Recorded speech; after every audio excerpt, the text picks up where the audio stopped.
So what is up? It is Damien Howard here with another segment of Village Talks. Y'all, this is episode 10. I think it's something significant about the fact that we are trekking into double digits with this thing, which means that we must be on to something. Hey, y'all know if there's anybody who's easily excitable, it is me. When I get an opportunity to sit with dope folks, get an opportunity to learn a little bit about their narrative, their work, their story, it fascinates me, especially when we have a kindredness when it comes to impacting young people, bringing transformation to community. And I am going to introduce you all to somebody today who is the personification of just that. Alicia, in a moment, is about to introduce herself. She is in Minnesota in the Twin Cities doing amazing work with an organization called Kinship. Matter of fact, let me slow down. Alicia, jump in here. Introduce us to yourself. Listen, hey y'all, I'm Alicia D. Crudup up here in the great state of Minnesota, localized in the Twin Cities here, where I run this amazing youth program called Kids in Kinship, where we serve young people ages 5 to 16, and we pair them up with amazing adults in their community. Yeah, that's dope. So, yeah, give us a little bit more. Like when we come into this space, the real power of this are it's the stories, right? So, I know that you had a time and a foray in politics for a season. Even when you were, getting educated, at first it was like, man, I have a passion, again, to maybe go and get my Juris Doctorate, and like you said, like. God had it such where it's like you keep getting drawn back to young people. Let us hear a little bit more about. Oh, and by the way, y'all, my sister is from Chi-Town. So you already know that we got a depth of connection just by virtue of that shared experience. So yeah, give us a little bit more about your story. So listen, yeah, born and raised in Chicago, South Side, very South Side. Let's just say the areas that we laugh about how poor they were, and the drama and the cycle of poverty and violence that inflicted and continues to inflict many communities, and especially those back home.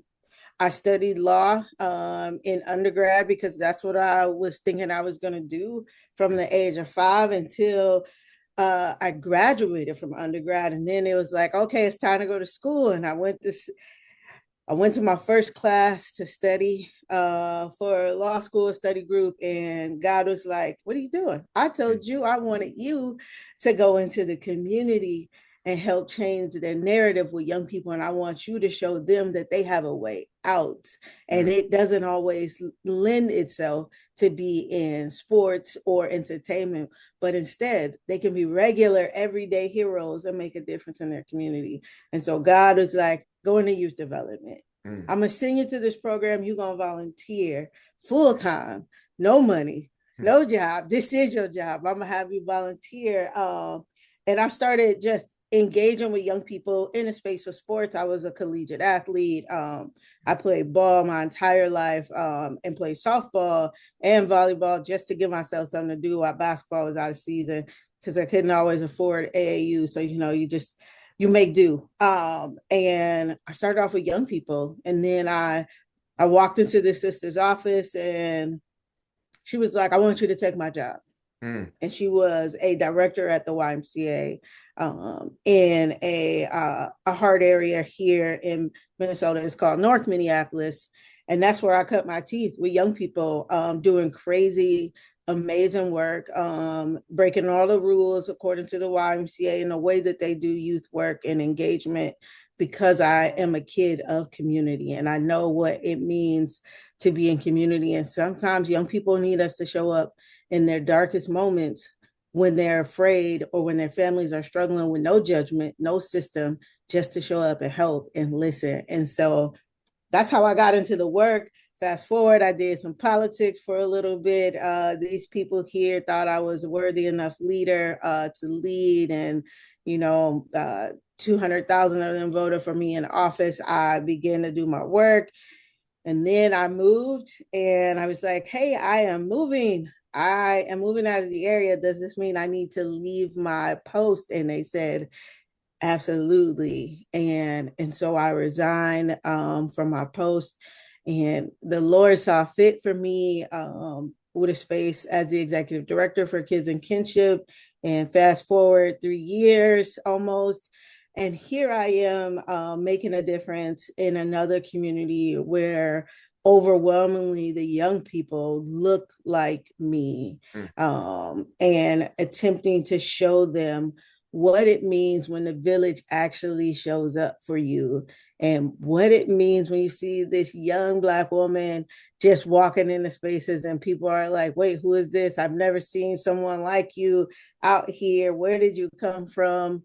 And giving them an outlet and a connection to people who can change their lives just by listening. mm. I love it. I love it. So you kind of touched on a key word that we leverage here in this space. Matter of fact, even the title of this whole podcast series is called Village Talks. You talked about moments, like just you touched on it real quick there, that village concept.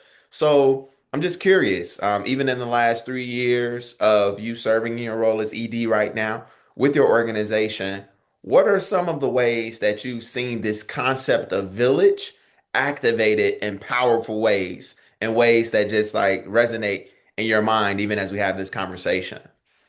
Oh, one of the ways that I could immediately think of. So when I came to Kinship, something that was new was this idea of we're going to be out in community, visibly out in community, not just doing the work, in our individual silos as an organization, or inside the walls of a church where we are housed at.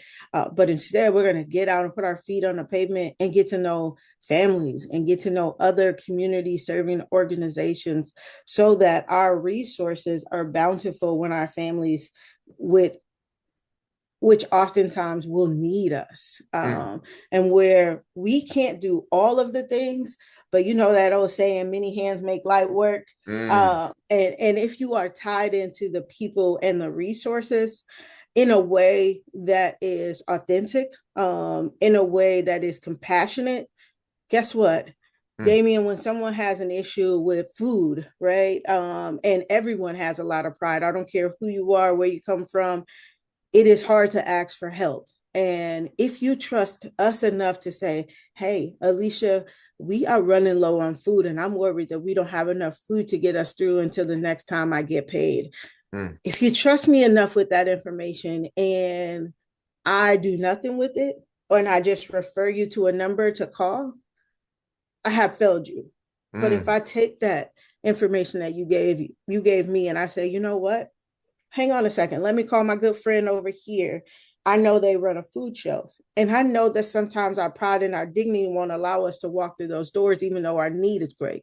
mm, Let me see if I can't pick up a food pack for you and just drop it on your doorstep. It'll look like every other food delivery service. Heck, if it makes you feel any better, I'll put it in a bag from the local grocery store and no one will ever know the difference. mm, That is what it looks like when you activate the village. I can't do that for a family unless I build a relationship.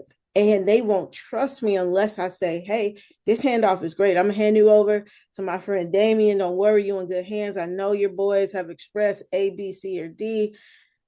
And you're looking for some place that you can go where you don't got to keep telling your story, where you don't got to keep reliving your trauma. Because sometimes in this work, mm, we are excited as leaders about the depths of the struggle of what people are going through, because we know that it lends itself to financial growth for our organization, be it grants or whatever that folks are getting, because it's sensational to say, oh, I'm helping all these poor people. They would never be able to do this if it wasn't for us, which might be true. They may not be able to do it in the capacity in which they want, but they may somehow find the resource. And so that to me is what is key, is when you get your feet on the ground, you go out, you meet people, and you figure out what is the space where we can be mutually beneficial to the entire community and not mm, to a select group of folks. mm-hmm. It's interesting that you talk about boots on the ground. You talk about, that village being activated in a way, whereas when there are care, like there's concerns, there are needs that pop up, it's almost like you have an imaginative mind that is optimistic versus, soak into a place of pessimism. Well, I don't know, like you're like, hold on, no, we got this food pantry over here, we got this, right? And it's all Yeah. about kind of making those connections. It makes me think of, my pastor sometimes in church, like when he start feeling real good, oftentimes he'll say everything everything we need is in the house.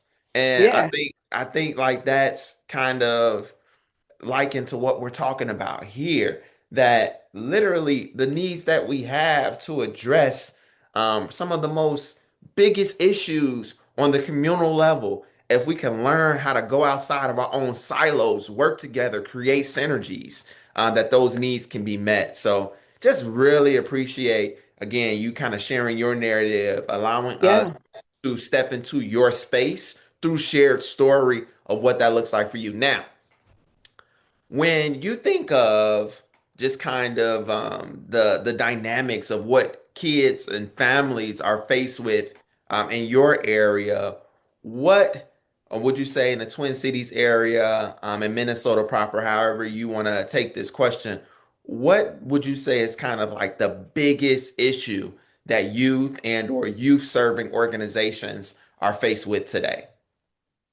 Say the biggest issue just in Minnesota and probably cross country Yeah. is there is a funding gap, right, that people Mm, are facing to be able to provide the services. What we have is that old adage in the Black community where it says, I'm gonna make $1 out of 15 cents, okay. right? So you have youth serving organizations literally doing that to serve the young people and the families that they need or that reach out to them for support, right? We are currently living in a place where food insecurity is real, Mm, where housing instability is real, where young people are inundated with the amount of opioid use, right? mhm, Where that is a real thing, where you have a 5-year-old who's trained on how to use Narcan. mm. That to me is mind blowing. I have a 7-year-old nephew. I can't imagine this kid trying to use this Narcan to save my life, let alone someone else, just because he's so rambunctious. He's 7. He is a typical little boy. He's bouncing off the walls. He wants to play sports. His imagination is insane. And a very well mannered young man, but it is just like, wait a minute, we're teaching our kindergartners how to use Narcan, which is a life saving, instant kind of relief if someone is overdosing, Mm, right? And so you take that, we're talking about housing, we're talking about food, we're talking about drugs, and we talk about lack of resources or lack of access to quality resource when you got the government cutting these resources left and right, but the needs of the people continue to grow. mm. That is probably what is plaguing all of us. And if I had it my way, if I had won the whatever $1 billion Powerball, which I didn't play, so my husband just keeps reminding me like you got to play to win. While you're dreaming about what you're going to do with your billions of dollars, he's like, I'm going to have to put you on a budget because by the time the day ends, this $1 billion will be gone. Yeah. Absolutely, because I can think of a million places that are doing great work in the name of community to benefit our families that could use a head up, with finances, with resources. But that is why it's so important that we connect with one another. I can't help my families with experiences without the support of a friend at another organization that leads their nonprofit, gives out tickets to events and experiences across the state. Well, hey, it's important that we build a relationship where I can call and say, hey, I have a family that's just been really going through it. You have any tickets to a ball game? It will really brighten their day. Yeah.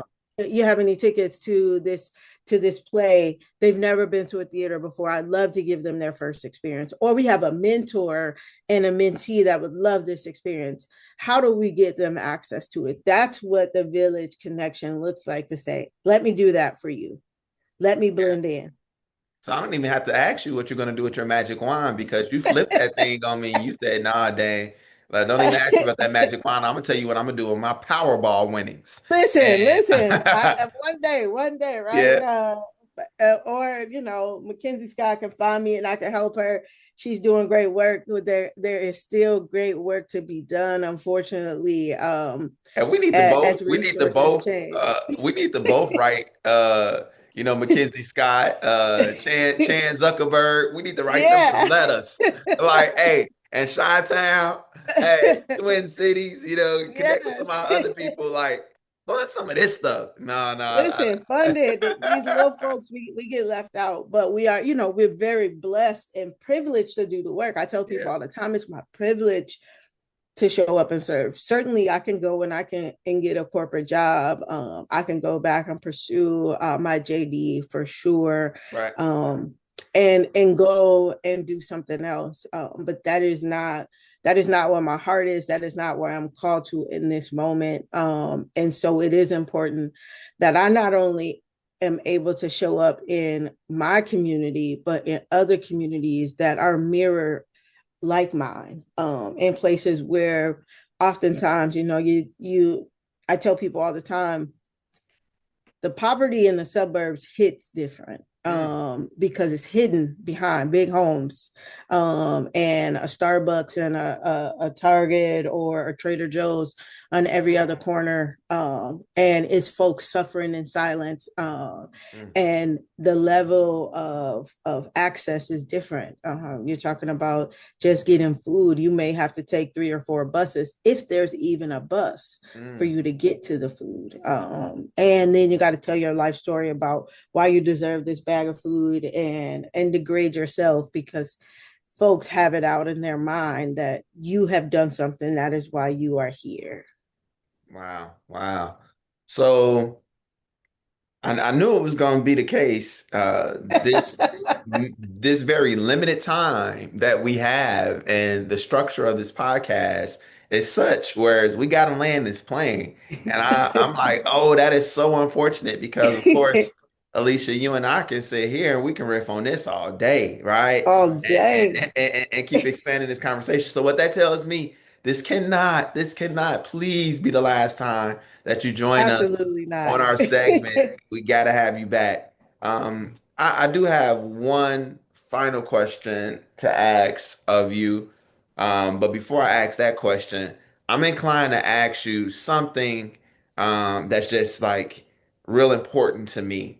I know where you come from, but I also know where you live. So I need to get clarity. Are you a Bears or Vikings fan? I'm just trying to check in with you. Listen here, I'm a fan of my oldest son, Walter the Third, Okay. who is a football player, number 88, and my husband is a Bears fan. So we are.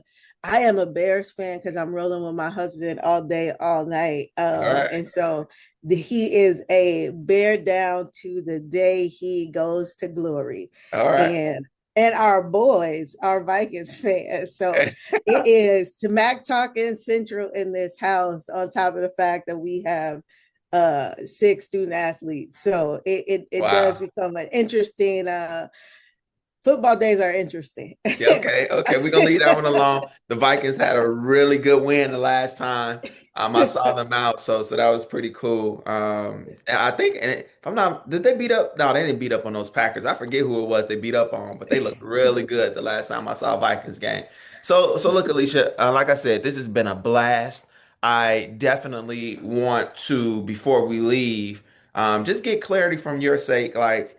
Help us to understand, like, what are you excited about with your work? And then, even as you start to talk about that, if there's like any final parting words that you want to share with our viewing audience, the village that's showing up to be empowered and inspired as we aim to serve young people well. Just what would those words be? So, again, what's most exciting right now to you? And is there anything that you want to leave us with? So, what's most exciting to me right now is I am attempting to close the gap in male mentors Yeah. in particular, and young people, and attempting to get young people to mentor young adults, those 20 somethings. that may not understand the power that they yield, because oftentimes young people are told they're young and they still need time to figure it out. So I'm super excited about that as I dig more into community, and drawing those folks in on behalf of the young people that we serve here in the metro. And then what I would say to the village, those folks who are activated, thinking about getting activated, do it. Just do it. Literally, just do it. The power of relationship is unmatched, and everyone has something to give to benefit the greater good of our society.